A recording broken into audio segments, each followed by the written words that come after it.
Kamu sedang batuk atau bersin?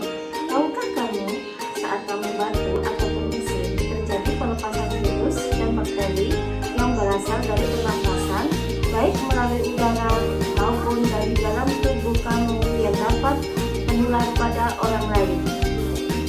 Tapi kamu dapat mencegahnya dengan melakukan etika batuk dan bersin yang benar dengan cara berikut ini.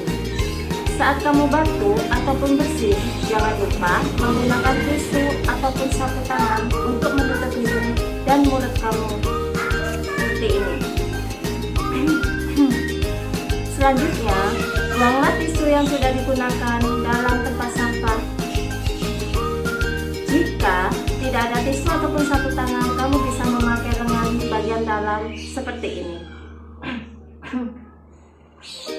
Kamu juga bisa menggunakan masker saat kamu batuk ataupun bersin.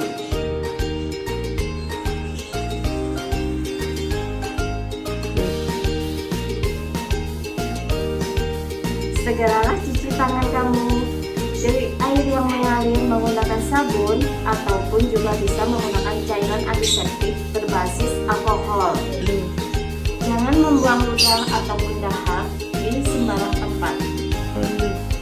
Dengan menjalankan etika batuk dan bersin, maka kamu ikut membantu mengendalikan infeksi di sekitar kita.